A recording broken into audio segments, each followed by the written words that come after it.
Hello, and welcome to this Epochs, which will be an old school History Bro flying solo effort just from me. And we're going to continue the story of the English monarchy. Last time we finished off with the death of Edward I, Edward Longshanks. So we go straight into the age of his son, Edward II. And Longshanks had 4 sons.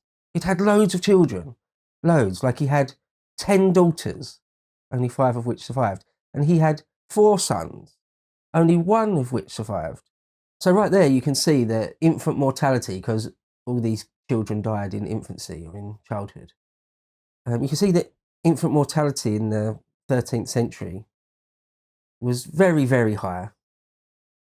Very, very high. I mean, it's very high even up to the 19th century, but in the early Middle Ages, only the strongest children really lived to adulthood.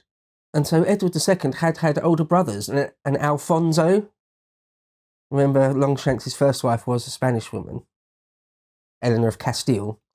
And a John and a Henry. He had 3 older brothers, all of whom died. So when Longshanks himself finally died in 1307, it passes to his 4th son, who's, still quite young, in his 20s. And he was weak. Edward II was sort of famously weak. When you look at the king lists, you've got 3 Edwards in a row. Edward I, II, and III.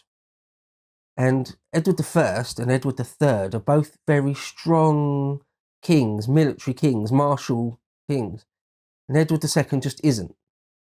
He's very weak, so his reign is sort of bookended by his father and son. But to begin with, it wasn't necessarily very, very obvious that Edward II was going to be weak. So he was physically large, like a good Plantagenet, like his father. He was physically big and strong, apparently, quite handsome. His grandfather, Henry III, had like a drooping eye. And Longshanks apparently had a bit of a stammer. And Edward II didn't suffer from any of those things. So apparently he was sort of, good on a horse. And there was nothing sort of physically, obviously, wrong with him or anything. And people, to begin with, when he was a young man, or even during the first few years of his reign, didn't necessarily have a massive problem with him. But it became clear fairly soon into his reign, all the accounts seem to agree, that he was just a bit weird. Like his actual personality was a bit weird, a bit odd. He may have looked like a king, but he didn't really behave like one. He didn't like war, sort of at all, wasn't interested in it. Didn't really like tournaments and jousting, even though he probably could have done it. Like I say, he was very good on a horse, apparently. But he didn't enjoy the joust, didn't enjoy tournaments. Now, for an early medieval king, that's weird, that's odd. Most people in society will sort of frown on that. We're told that he liked to spend his time doing sort of very unkingly things, like digging ditches or rowing. Kings don't dig ditches or row or thatch roofs. He liked to thatch roofs. And also the company he kept apparently was a bit odd. He didn't really like to spend lots or all of his time, with a few exceptions, which I'll come to, in the company of his nobles and knights. He preferred the company of common people. Carriage drivers, jesters, sailors, barge masters, carpenters, diggers. Again, to sort of the nobility, or the well-to-do, the baronage, that was just odd to them. A bit more than odd. It was wrong. It was gross to them. So people had question marks over his personality, and it seems that Edward II, being king didn't sit well with him. I think that's fair to say. He was probably quite unhappy in the role. Some kings, some monarchs, some emperors seem to revel in it. They love it. It's like they were born to do it.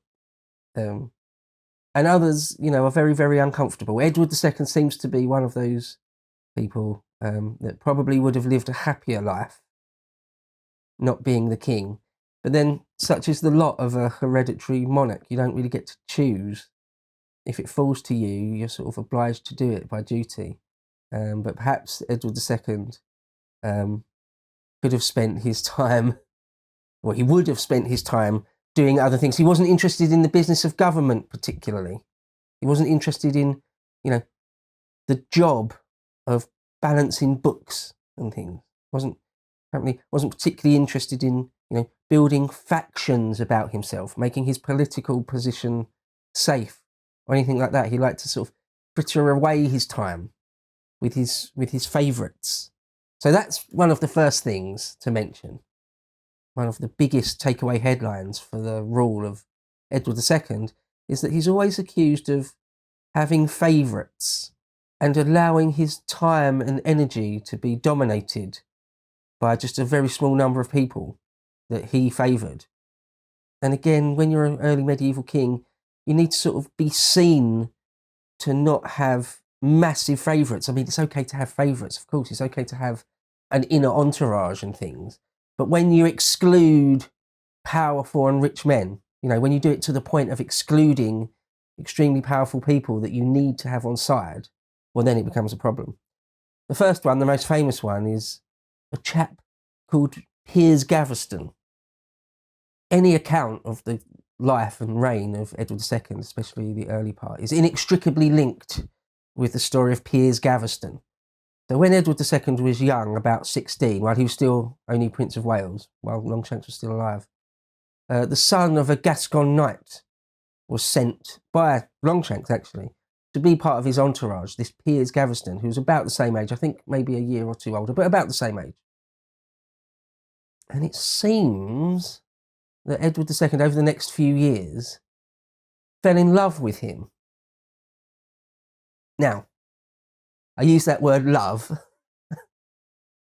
because that's what the chroniclers and accounts at the time said. Whether it was sexual, whether they, homosexual partners, is something else. A lot of the chroniclers, a lot of the histories say yes. Some say no. Some very good historians say no, there's actually no evidence, contemporary evidence, at the time of that. So before I go forward, I would like just to address that, whether they were or not actually partners, sexual partners. I would say, I don't know, probably yes, but there's a good argument that no. So let me tell you a bit about it. Edward II himself, in a letter, called Gaveston our dear and faithful brother. So that's one of the first things to mention. Nowadays, in the 21st century, it seems that men can't be extremely close friends without being accused of being gay. Now, it is not the case. You can have extremely close friendships between men, which aren't homosexual. And anyway, in the pre-modern age, certainly in the medieval period or the ancient world, that was even more the case, I think. You can certainly have a bond, a deep bond with another man, which isn't gay. And it may be that Edward and Gaveston, it was the case. Calling him brother, that some historians have said, no, it wasn't gay, it was just such a close bond that Edward sort of basically adopted him as a brother. I don't know. I really don't know. Again, if I had to put money on it, I'd probably say there was something there. But in the 1320s, one chronicler described it as an indissoluble love. Now, again, love, especially in the early Middle Ages and the Middle Ages, doesn't necessarily mean anything sexual. They quite often use the word love just to mean, a platonic love, nothing sexual about it. However, it is still a loaded word, even back then. Also, a covenant of constancy. Now it is getting into a grey area, right? I mean, constancy, again, there's nothing explicit there, but it's an interesting use of words. And we're told, again, a chronicler from the early 14th century said that their friendship was fastened with a knot. So here's the bottom line on it. There is no explicit evidence, contemporary evidence, that says they were gay or sodomy. And let's be clear, In the early 14th century, sodomy was a very, very bad crime. It was heresy. It was heresy. Your soul would be damned for it. So it's not just like, like today, or even at other times in history, in the 18th, 19th century, it might have still been illegal, but mostly it was sort of okay. People might raise eyebrows at someone like Oscar Wilde or something, but nobody really cares. You're not going to be excommunicated and shunned massively, particularly. Well, anyway, in the 14th century, it was pretty bad, a pretty bad crime. So then you can make the argument that anyone that was going to mention it would couch it in ambiguous language. But certainly Edward I, Edward Longshanks, and Edward II's father-in-law never expressed any concerns that he thought Edward II was a sodomite. In the 1330s, so after the death of Edward II, the Bishop of Winchester, Adam Orlerton, did describe Edward as a sodomite. Now, this is what history is all about, the study of history. This was after his death now. So then, again, there may have been political reasons, or he may have been able to speak more freely after Edward had died. Does that mean that his account of saying that you can give more credence to it or less credence to it? Was it in the interests of people after Edward II had died to darken his name, darken his character? You could make arguments both ways. The fact that it was explicitly said relatively soon after his death, for me, if you're going to balance it out, would lend itself to maybe there was a gay relationship there. But one great historian has said that, or more than one historian has said, modern historian, that the nature of the royal court in England in the early 14th century, 13th, 14th century, there was sort of no privacy, that it would have been impossible to conduct any sort of illicit, dangerous liaisons. Yeah, I mean, quite possibly. That rings true to me. That's one of the big reasons in my mind that would weigh it the other way, that there probably wasn't a gay relationship because of exactly that. How could they have kept it secret? Apparently, kings and queens quite often essentially had no privacy. They were sort of never left alone. There would be people literally in their bedroom while they slept. That's what they say about Queen Elizabeth I, hundreds of years after this. There's always questions over whether or not she was a virgin. She claimed to be a virgin until the day she died, the Virgin Queen. People said no, she had sexual relationships with all sorts of people. And some historians say it's just not possible. There were ladies in waiting in her room 24/7. She was never alone, literally never alone. So some say that about Edward and Piers Gaveston. But nevertheless, in the 1390s, another chronicler said that he was too much given to the vice of sodomy. So it is explicitly said there. But again, bear in mind, this is quite a long time after the 1390s by that point. And perhaps they're just taking the account of Adam Orlerton.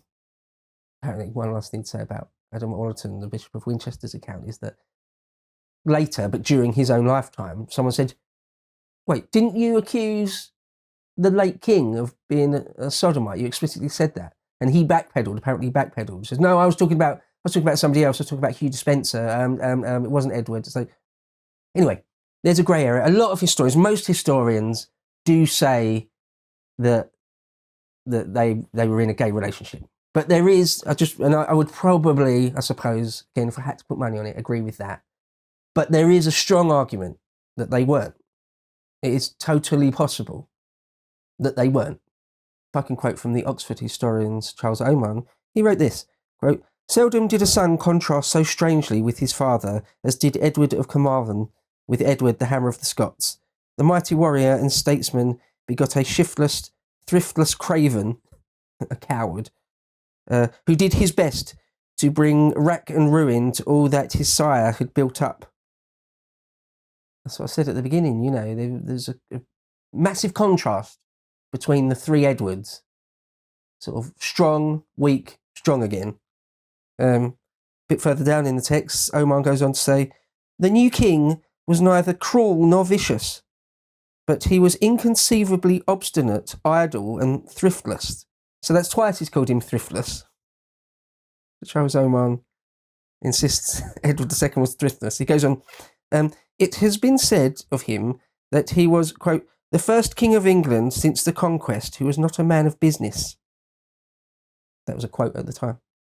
Omar himself goes on, hitherto the descendants of William the Norman had retained a share of their ancestors' energy. Even the weak King Henry III had been a busy, bustling man, ready to meddle and muddle in all affairs of state, great or small. But Edward II took no interest in anything. The best thing that his apologists may say of him is that he showed some liking for farming. Again, it's not just weird to the 14th century mind, it's wrong. It's sort of, what are you doing? We really need you at the very least to spend your time watching tournaments. Okay, you don't have to take part, like Richard I or something, but at least pretend to be interested in the right things. But Edward II didn't. He sort of couldn't bring himself to even pretend. And his relationship with Piers Gaveston was extremely annoying to everyone at the time. Again, whether it's actually gay or not is one thing.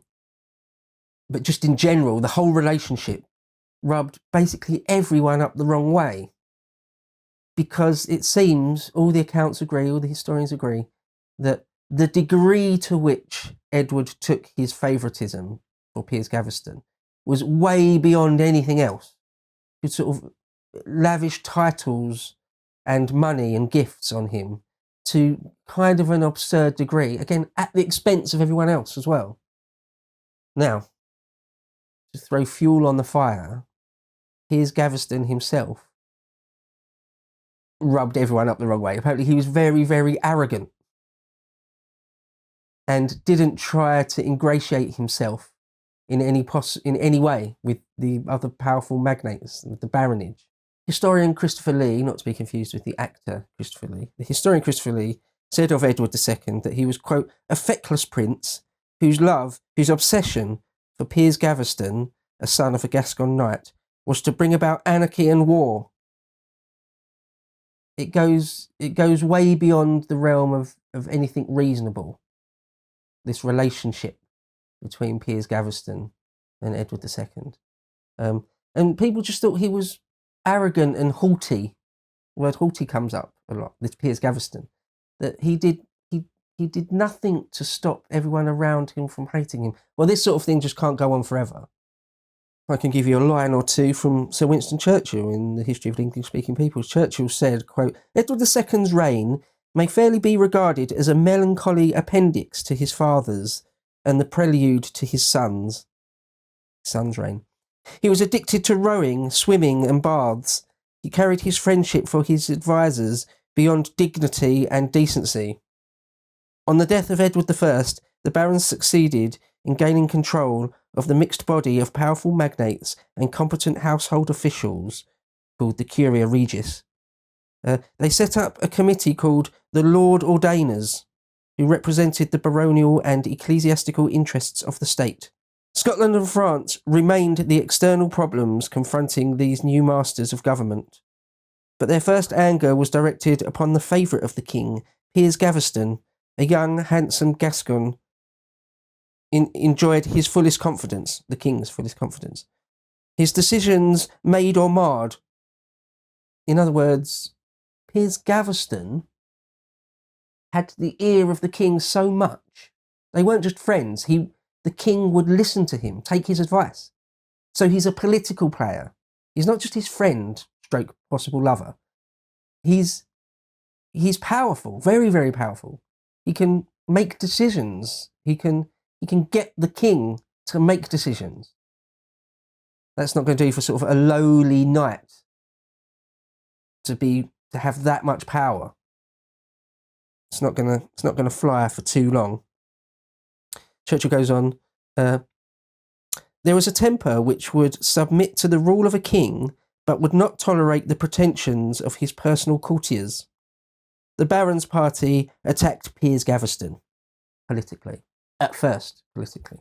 Christopher Lee goes on, as Prince of Wales, Edward had become infatuated with Gaveston.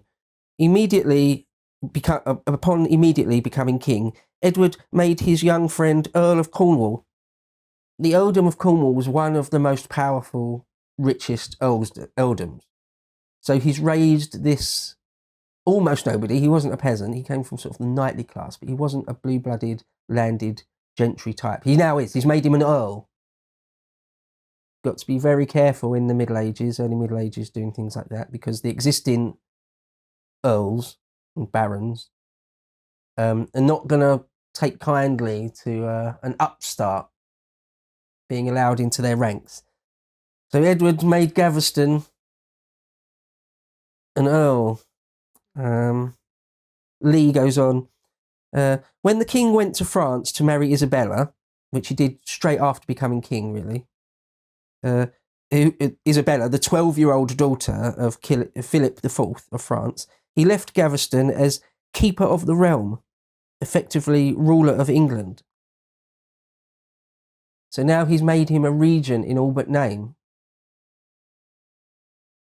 To mention, actually, earlier, before Longshanks had died, about a year or two before Longshanks had died, Edward and Gaveston had had a falling out with the royal treasurer, Walter Langton, the royal treasurer, Walter Langton. And Longshanks had taken Langton's side and actually briefly exiled Gaveston and briefly put his own son completely out of favour. Quite quickly he was allowed back into favour, but they never forgot that. They never forgot that Piers Gaveston tried to meddle in the, fully meddle in the affairs of government. And so upon Longshanks' death, the first few things Edward II, what he immediately did was stop the war with Scotland, turn around. There was a campaign going on in Scotland, or just about to stop that. Just turned around, headed south, to bury his father, to get himself coronated, to get himself married to a very, very young woman, child, and to make Gaveston the Earl of Cornwall, and then very soon after that, make him, at least on a temporary basis, the regent of all England. So where people already, the baronage, most of society actually, had question marks over Edward and Gaveston's relationship, as soon as Edward becomes king, he dials it straight up to 11. And everyone can see, oh no, he's got this favourite, this possible homosexual lover who's far too powerful, immediately far too powerful. Nobody likes it. As I say, it rubs everybody up the wrong way, basically. So Edward goes to France to marry this Isabella. And another thing to say, that even if they did have a gay relationship, Edward II, nor Gaveston actually, were exclusively homosexuals. They both got married and had children and had female mistresses and lovers. Edward II had an illegitimate child. He had children of his own, legitimately and illegitimately, and other female lovers on top of that. So there you go. Christopher Lee goes on to say that at the king's coronation on the 25th of February 1308, it was Gaveston who carried, in procession, the crown and the sword of St. Edward the Confessor, classic coronation regalia. It was Gaveston who was described as being dressed more like the god Mars than a mere mortal. Other accounts I've read said that Gaveston was dressed more ornately, more richly than the king himself. Apparently, in Westminster Abbey, they put up the coat of arms of the king and Gaveston equally. Bit odd. And that Gaveston had pride of place at the feast directly after the wedding, next to the king. And the king lavished all his time and energy and attention on Gaveston, not on his new wife. Again, to everybody looking on, it's weird. It's weird. It's too much. It's over the top. Christopher Lee goes on, quote, after the coronation, Isabella's kinsmen returned to France. They took with them a story that Edward loved Gaveston more than his queen. The movement against Edward grew. At its head was Henry, the Earl of Lincoln. He'll come up again and again.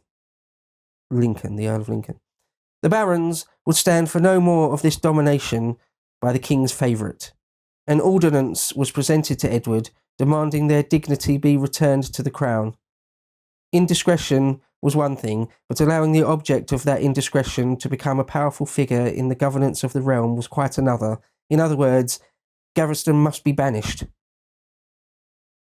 So there's a period here in Edward's early reign where it's just a struggle between, a power struggle, a really very real power struggle between all the barons and Edward and Gaveston, where how to sort of get rid of Gaveston, to try and exile him. So for a few years, there's sort of a back and forth at more than one parliament, 2 or 3, 4 parliaments, where they sort of politically paint Edward into a corner, force him one way or another to exile Gaveston, to get rid of him. Lee goes on, quote, at the April Parliament, the barons forced the king to agree to their wishes, but Edward would not bear to lose his friend for so long. He appointed him as lieutenant in Ireland. So they made him legally sign a document exiling Gaveston to France. So Edward agreed to this, and instead of following through on it, sends him to Ireland. There was all sorts of wars going on in Ireland. So just sends him to Ireland instead. Now, again, the baronage won't stand for it forever, being treated a bit like fools. Edward's trying to treat them like fools. So Edward appointed him lieutenant in Ireland, and when the time came for his sailing from Bristol, Edward was there to see him off. But even this temporary exile did not settle the aristocracy's long list of grievances. When that list was presented in 1309, Edward agreed to reforms, but in return demanded the recall of Gaveston. So the Pope gets involved in this a bit, and there's some wrangling, there's back and forths, there's deals struck with the Pope about allowing Langton back, because Edward, as soon as he became king, the old royal treasurer that they'd had quarrels with, Walter Langton, he'd almost immediately seized all Langton's estates and money and imprisoned him. The Pope didn't like that. So there were all sorts of deals struck with both with the papacy and with Edward's own baronage. You know, look, if I concede this, if I allow you to raise taxes this way, and I'll release Langton, and all sorts of things, actually, fairly complicated set of political deals were done so that they would let Gaveston back. That's how much he loved Gaveston. Does seem to be a love, whether homosexual or not. Just completely out of all proportion. Lee goes on. The Lords Ordainers, a committee of 21 lay, ecclesiastical and lordly representatives, wrote the 41 articles which have become known as the Ordinances of 1311. The Ordinances, among other things, declared that the king was not to leave the realm without the consent of the barons, was not to appoint a keeper of the realm, as he had done with Gaveston, and was not to appoint whomsoever he wished as senior officials, and that all officials had to take an oath to uphold the ordinances. Perhaps Gaveston was all the things the barons said he was, but he was also a scapegoat for Edward's weaknesses and lack of kingship. Gaveston was exiled yet again, this time to Flanders, and yet again he returned. So again, talk about 1311 there now. So you can see there's a back and forth. There's a real power struggle, back and forth, ding-dong power struggle. Gaveston's in and out of favour, exiled and then returned, a couple of times. It just seems Edward is prepared to spend a fantastic amount of political capital on Gaveston, on his favourite there. Churchill continues the story. Compelling him, Gaveston, to take refuge in the north, they, the Lords Ordainers, pursued him. So when he comes back, Gaveston, there's another parliament, and Edward's still not playing ball, and eventually Gaveston finds himself quite literally on the run.